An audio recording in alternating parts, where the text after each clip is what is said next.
su jumis Mindaugas ir dar viena Lightroomo pamoka šiandieną jums.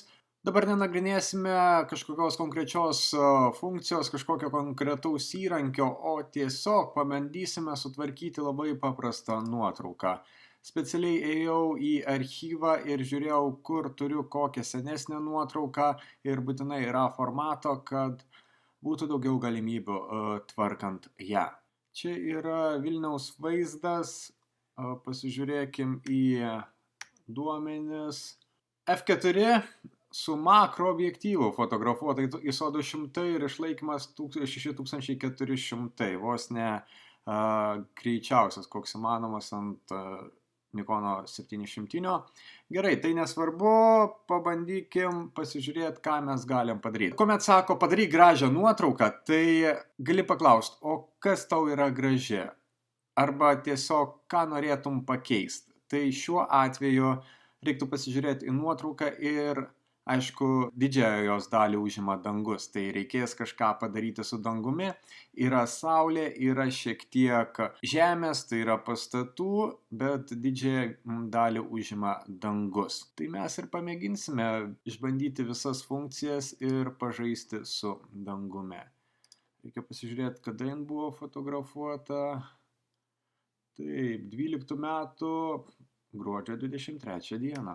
Pradėkim nuo pradžių ir pirma funkcija, kuri yra, tai yra temperatūra. Mes galim šildyti šiek tiek viską, galima dar pridėti raudonumo ir taip atsiranda magiškai gražus saulėlydis. Bet mes dabar to nedarykim, mes prie to grįšim tik tai vėliau. Visas pagrindinis darbas su pagrindiniais nustatymais yra būtent basic tapse ir galima sakyti su šitais exposure, contrast, highlight, shadows, white, black, clarity, vibrance, saturations padaroma visas pagrindinis darbas. Po to tik tai pakleckiojimai ir kad dar būtų gražiau. Highlights į dešinę, į kairę, tuomet sumažinę šviesiausias vietas, gali didinti. Highlights funkcija yra dešinėje, matote vėdę ant histogramos ir kaip keičiasi ryškumas, kaip paryškėja čia esantis tapsai. Pažiūrėkit. Dabar whites šviečia, dabar highlights, dabar exposure, o čia shadows ir paskutinis turėtų būti black. Taip ir yra. Galima netgi spausti ant histogramos ir stumdyti ir matome, kaip keičiasi skaičiais. Bet man tai nėra praktiška. Gerai, highlightus mes šiek tiek numušam, tas šviesiausias vietas šiek tiek sumažinam. Šešėlius galima padidinti, čia pašviesėja apatinė dalis, nes ten yra visi šešėliai ryškiausi. Matome, kaip keičiant shadows šviesėja kadro apačia ir šiek tiek nuotraukos šonai. Shadows gerai, pašviesinkim šiek tiek whites.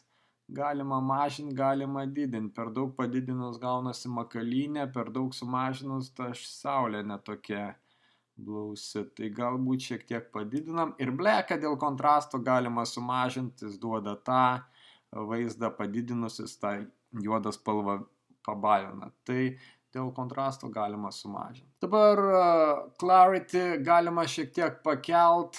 Šiaip viską galima daryti, bet aš šiek tiek dažniausiai pakeliu, nors galima žiūrėti, ką duoda maksimalus dydis ir ką duoda minimalus dydis. Minimalus visiškai išplauna, išlygina ir padaro neryškę, maksimalus suryškina visas detalės. Tai aš šiek tiek pakeliu.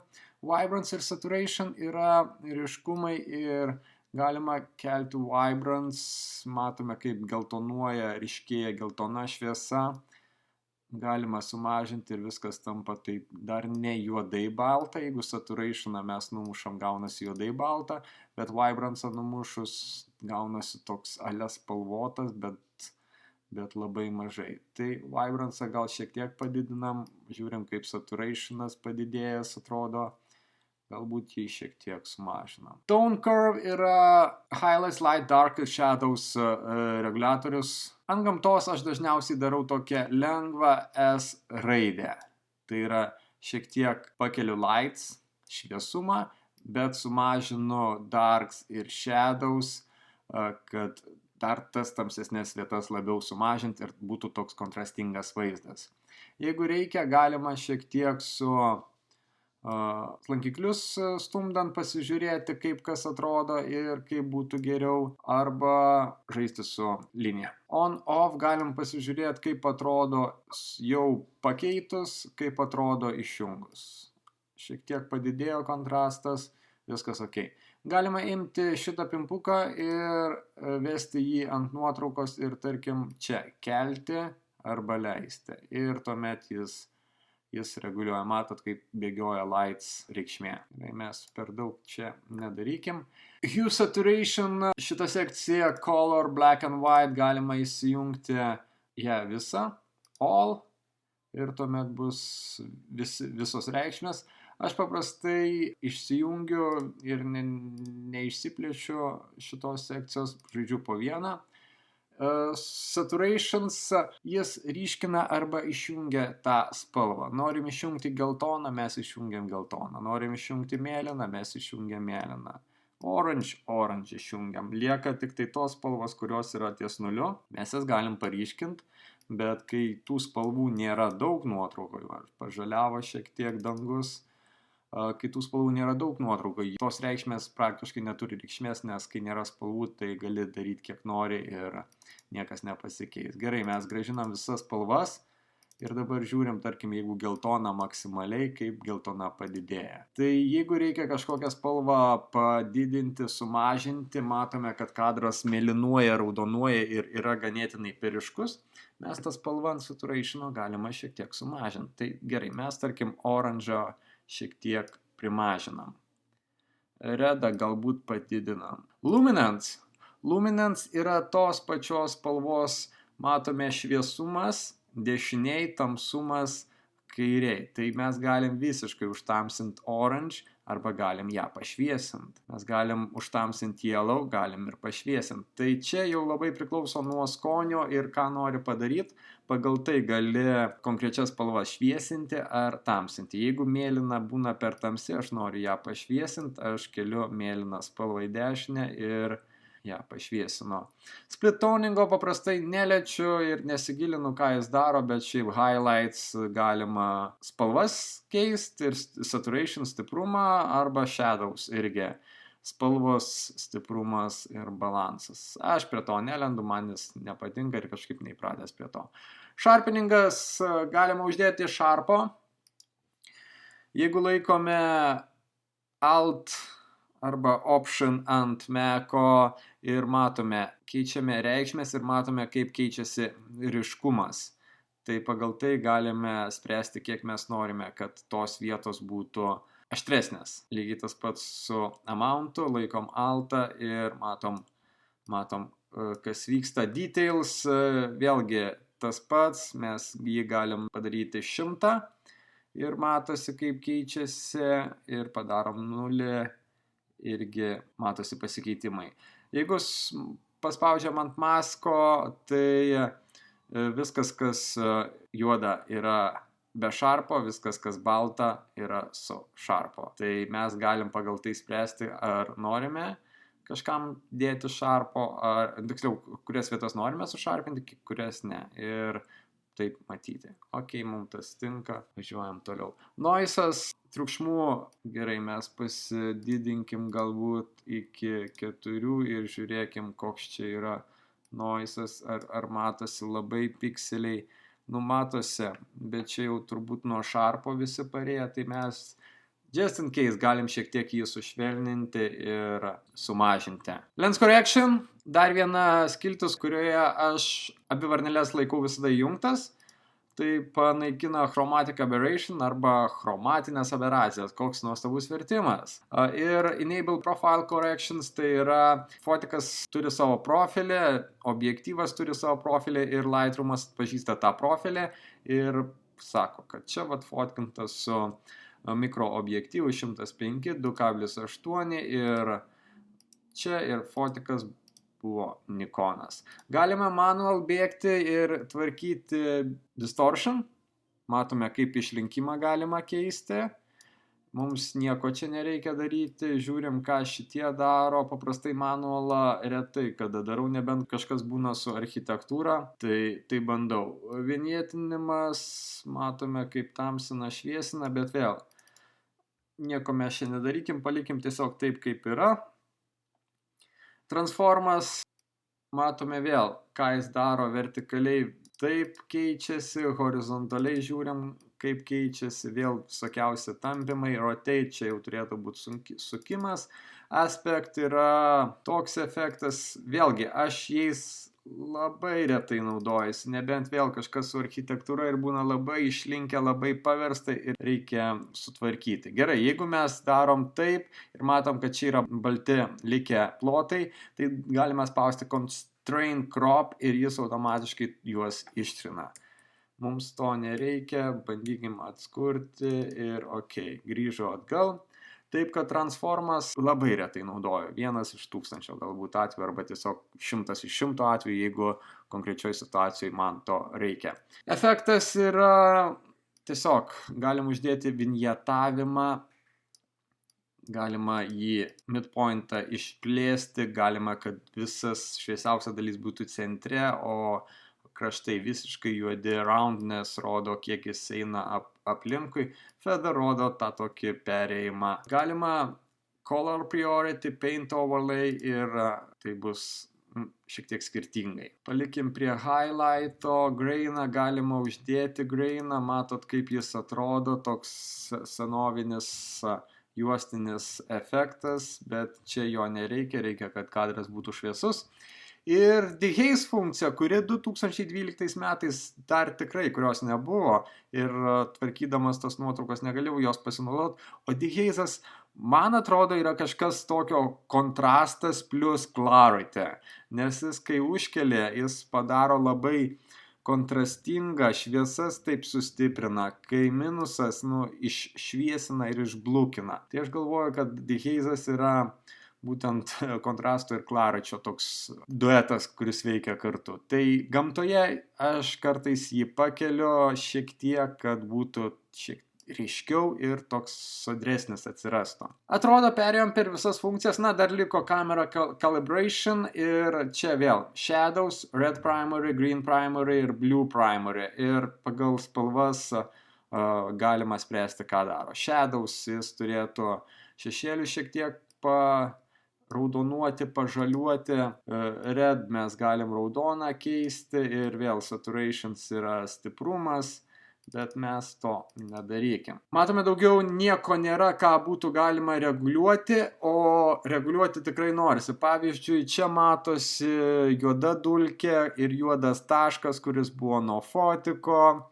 Ką dar čia būtų galima padaryti? Mes gal išjunkim vinjetavimą, dar jo nereikia. Tai galbūt pradėkime nuo to, kas ryškiausia. Čia yra kažkokia šiukšlė.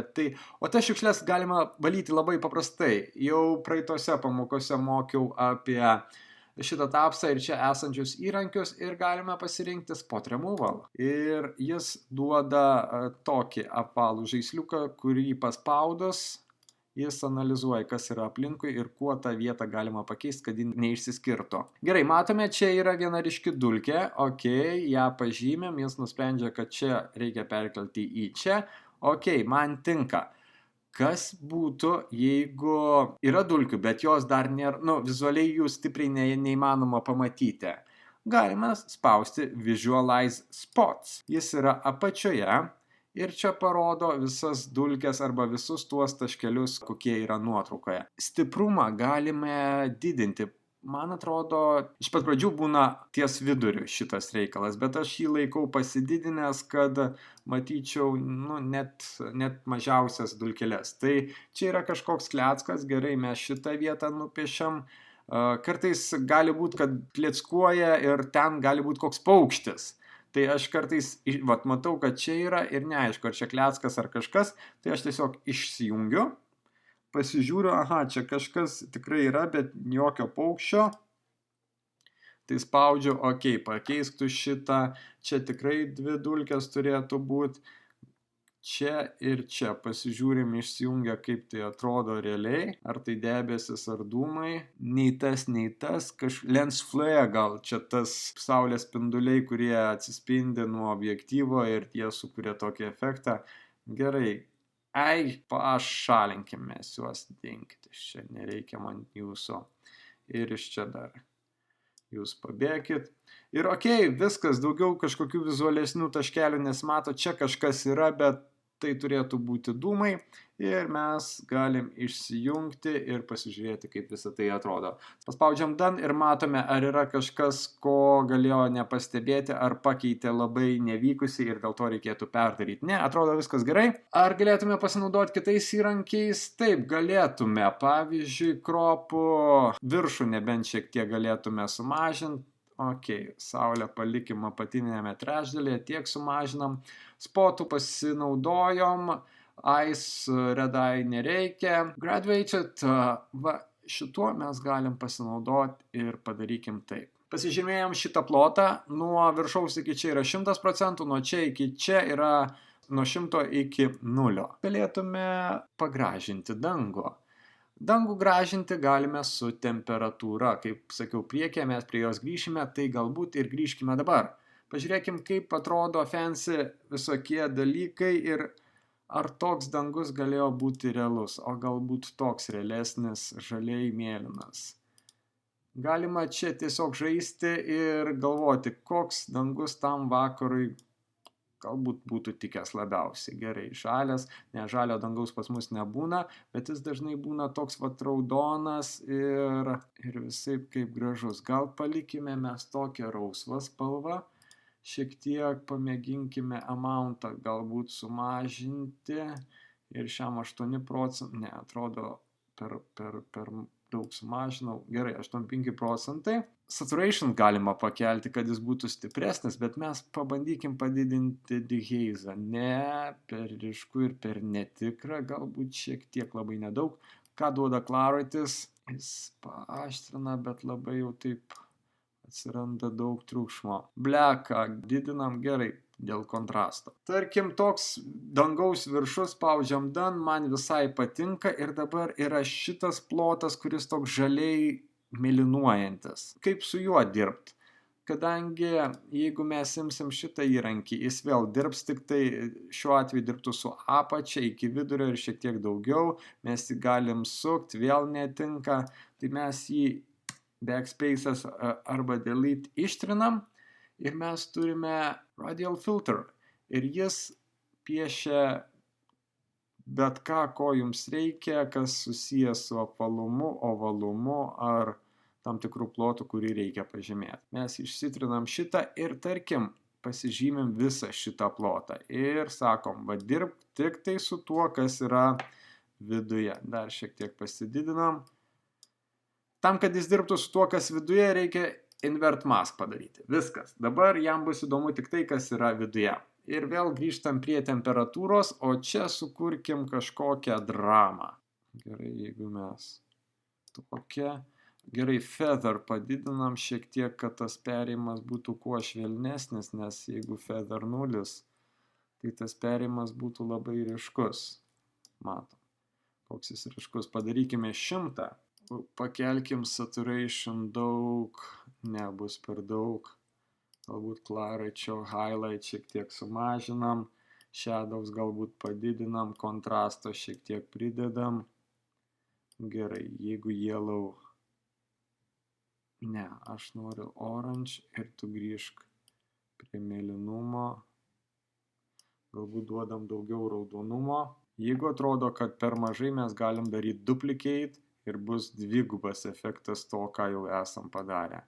Galbūt stumiam jį šiek tiek žemiau ir spaudžiam Done. Lyg ir žiūrisi, bet man šita vieta nepatinka, nes jin atrodo tokia atsiskyrusi. Gerai, galbūt mes praplečiam šiek tiek jo veikimą ir pakeliam į viršų. Ir dabar spaudžiam New ir žaidžiam tik tai su šituo plotu. Gerai, čia galbūt šiek tiek pat invert mask, galbūt čia šiek tiek sumažinam šviesumą, per daug, taip, dehaze'ą padidinam, kad būtų toks kontrastas stipresnis, clarity, gerai, ir feather dar padidinam, kad būtų švelnesnis efektas, ir dar vieną new pabandykime su saulė ką nors sukurti, su saulė. Jeigu reikia, tai aš dažniausiai clarity kažką bandau paspaudęs pasižiūrėti, kas darosi, nelabai kas darosi, dehazas daro nesąmonę, žiūrim, o jeigu highlight sumažinam, nelabai kas, white sumažinam, jis to plėmą tokį padaro, neįdomu, blacką kontrastą. Nieko su saulė nepavyksta padaryti. Gerai, mes šitą galim išjungti. Ok, spaudžiam done ir toks yra galutinis variantas. Ar mes galim pasižiūrėti, kaip buvo... Gerai, galim pasižiūrėti. Taip buvo importuojant, taip yra pabaigus. Galbūt dar pabandykim su šituo reikalu mes apačią. Jeigu mes apačią visiškai užtamsinam ir paliekam tik tai tokį kontrastą. Opa, clarity. Gerai, clarity pakeliam, dehazą irgi padidinam. Tos linijos visai bažnyčios pastatų žiūrisi. Nu gerai, jeigu šešėlius dar šiek tiek padidinam, jis tik tai kairę pusę šviesina. Gerai, blacko gal per daug, bet palikim čia tamsėjančią vietą.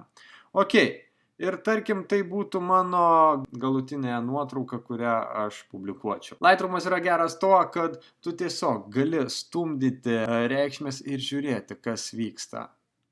Nereikia kaip Photoshop'e bėgioti po visas komandas ir žiūrėti, kaip ten vyksta, o tiesiog 1, 2 bėgi čia su spalvom kažką padarai, šviesumas, kontrastas, highlights ir tada matai, kaip kas vyksta. Vienas dalykas yra dirbti su visa nuotrauka, o kitas dalykas jau yra bėgioti po konkrečias vietas ir žiūrėti, ką ten galima padaryti. Tarkim, aš norėčiau šitą namą pašviesinti, pasižymiu šitą namą, invert mask ir tarkim shadows visiškai sušviesino, kuomet exposure keli, tai jis jau balina per daug, bet ir gaunasi jau nekokybiškai, ok, mes su tuo namu tada nieko nedarykim. Tokia buvo pamoka, bėgiojimas per visas komandas ir nuotraukos padarimas šiek tiek geresnės nei buvo tiesiai iš fotiko. Ačiū, kad žiūrėjot, jei patiko, prenumeruokit, sekit, draugaukim ir fotkinkim. Iki.